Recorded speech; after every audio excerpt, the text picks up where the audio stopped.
सवाल ये है कि इस देश में जिन लाखों लाख लोगों ने शहादत देकर अंग्रेजों को खदेड़ा था, अहिंसा के मार्ग पे चलते हुए महात्मा गांधी ने, कांग्रेस पार्टी ने, सब लोगों ने मिलकर इस देश को आज़ादी दिलाई थी। उस 15 अगस्त 1947 की आज़ादी को आप आज़ादी नहीं मानेंगे, इसका क्या मतलब है?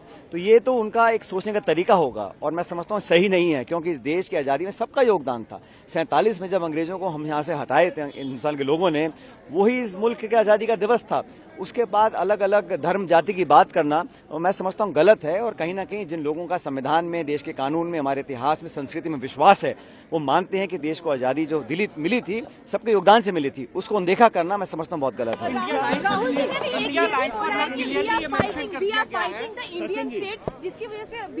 देखिए, आप सब जानते हैं संवैधानिक संस्थाओं को नीतिगत तरीके से जो कमजोर करने का काम केंद्र सरकार कर रही है, जो विश्वसनीयता होनी चाहिए निर्वाचन आयोग की, संस्थानों की, उसमें कमी आ रही है। तो हम चाहते हैं कि पारदर्शिता हो और जवाबदेही तय हो। अगर हम लोग को सवाल पूछते हैं सदन के अंदर, सदन के बाहर, उसके जवाब मिलने चाहिए। तो जो संस्थाएं हैं उनको निष्पक्ष, ट्रांसपेरेंट और क्रेडिबल होना पड़ेगा और हम लोग अपना संघर्ष जारी रखेंगे सड़कों पे, सदन के अंदर। बताइए, क्या बीजेपी आजादी की लड़ाई को कि कहीं ना कहीं राहुल गांधी इंडियन स्टेट को नीचा दिखाने की कोशिश कर रहे हैं? बिकॉज असली बात यह है कि देश की आजादी के संग्राम में भाजपा और उनके सहयोगी जो संस्थाएं और दल थे, उनका कोई योगदान था नहीं। देश की आज़ादी दिलाने में कांग्रेस का पुराना इतिहास रहा, शहादत का, बलिदान का, त्याग का, तपस्या का, उससे इनका कोई लेना देना नहीं है। जिसने कुछ खोया नहीं, जिसने शहादत नहीं, जिसने अपने परिवार को नहीं छोड़ा, जो जेलों में नहीं गए, वो इस देश की आज़ादी को समझ नहीं सकते। इसलिए उनको आज़ादी के अलग अलग दिन दिखाई देते हैं।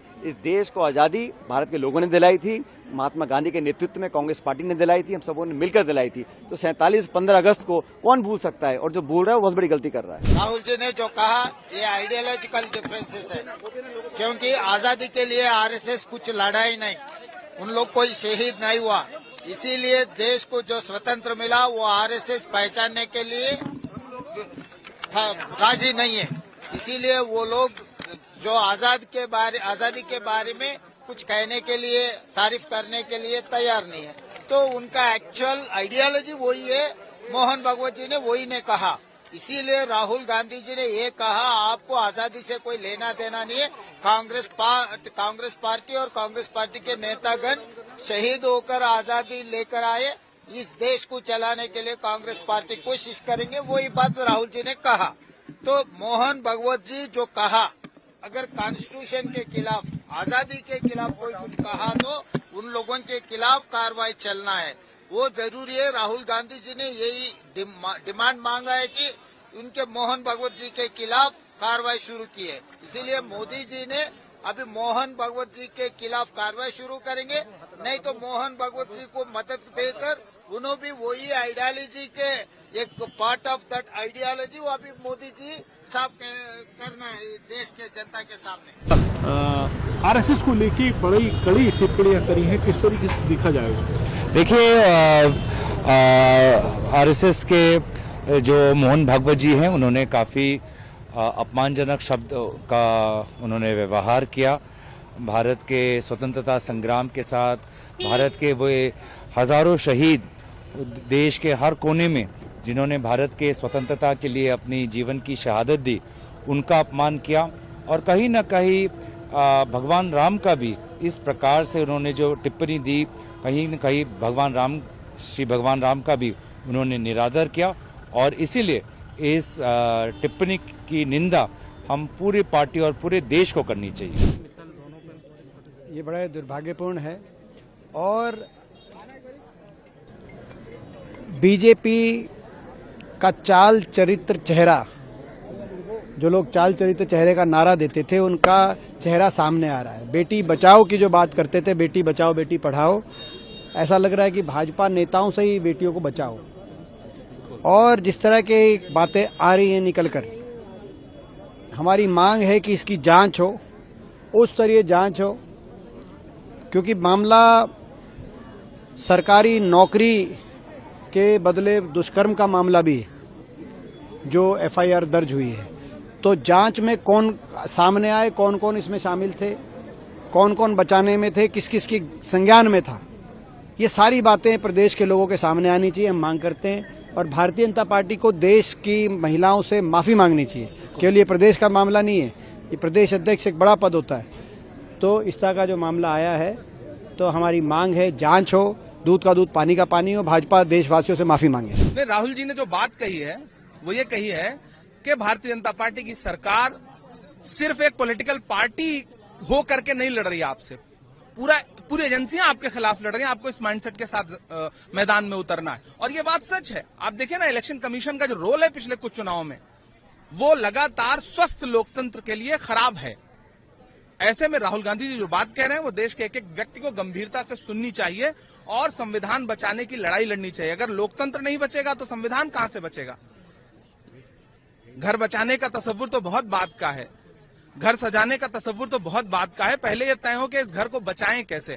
ये देश में जो लोकतंत्र रूपी एक घर है, संविधान रूपी जो एक छत है, वो छत बचे कैसे, वो घर बचे कैसे, लड़ाई इसकी है। बिल्कुल सही बात है, क्योंकि आज सारे जितनी भी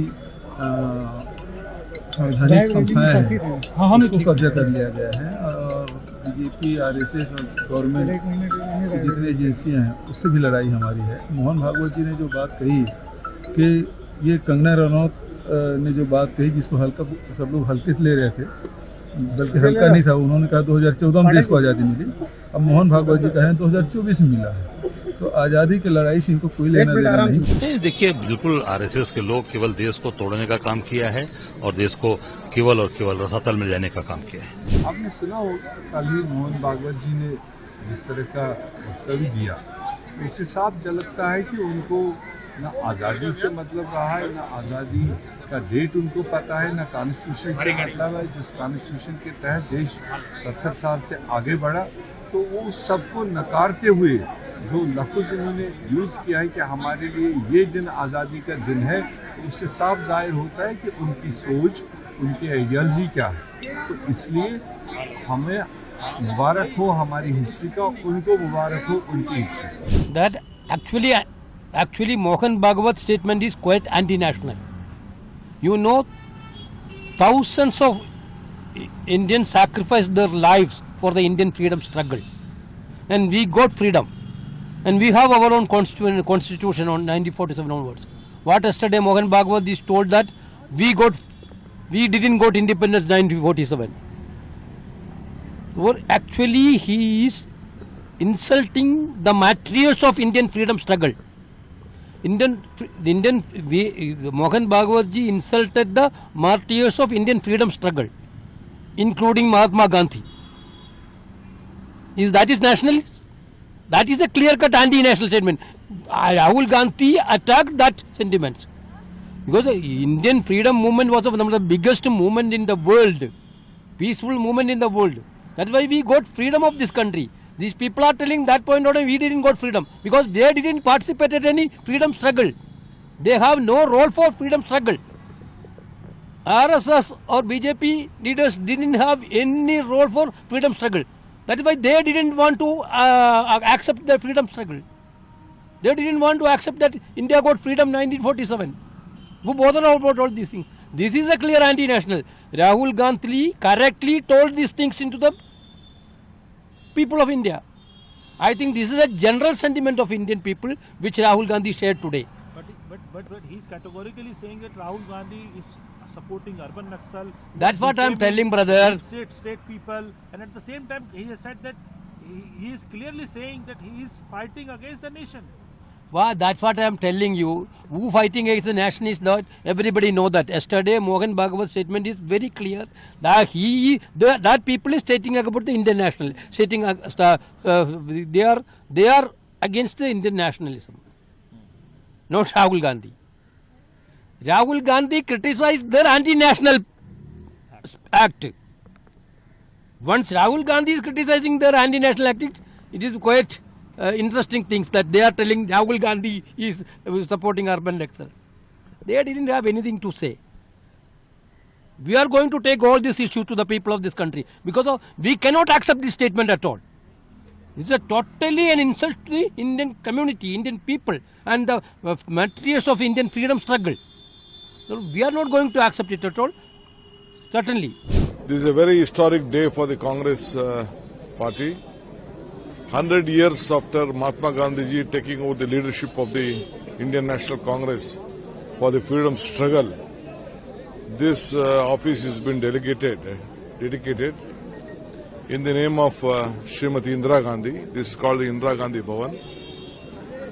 This is not only a Congress office. This is a temple for all congressmen in the country who saved this, who gave independence and saved democracy. So, in every floor, from the history from 1985 till 2005, every important pictures also has been shown like an exhibition. We have a separate meeting hall for all the frontal organizations, the working committee, general secretaries, and everything has been accommodated, and offices for the two LOPs also, including the chairpersons. Everything offices has been provided here. A unique office has been built. So it will be a monumental building for the entire country. So a message has been given by my ACC president to build offices like such type, even in a small way throughout the country. As far as Karnataka is concerned, we have got a direction to build 100 Congress office in 100 years of Gandhiji's celebration. We are already on the job. Next year we wanted to, next month we wanted to lay the foundation. So we are very proud to be on this moment after this Makara Sankranti, on this auspicious day. Srimati Sonia Gandhi, in the august presence of Mallikarjun Kharge and Rahulji, she has inaugurated this building. Sir, today Rahul Gandhi clearly attacked on RSS. Beautifully he presented. Why? What is the reason? What is the issue of the state? What they have spoken.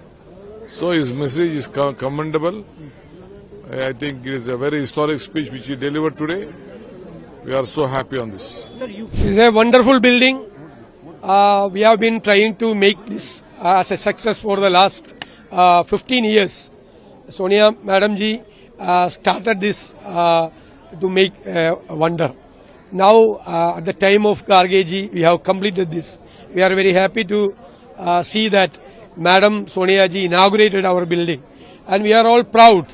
All the Congress workers and leaders across the nation are proud that we have a very good headquarters in the capital city. Sir, Mohan Bhagwatji's statement was also discussed today that when he said that India got independence when after the Ram Mandir. That the RSS and the Sangha Parivar has been making a point that they are against the idea of India. They didn't have a legacy of the freedom movement. They never participated in the freedom movement. So many martyrs were there in the freedom movement. And thousands of people tried together on shoulder to shoulder, irrespective of their community, to fight against the British. And the Sangha Parivar was not in that movement. So they are not the part of idea of India. As Rahulji said in this meeting, there are two ideas in India. One is the idea of India. The Congress is following that ideology. Unfortunately, the Sangha Parivar is following an ideology which is making split among the people. And they are capitalizing, exploiting the split among the people. And they are campaigning, their hatred campaign is going on. When they are trying to make division among the people, we are trying to unite the people. That is the difference.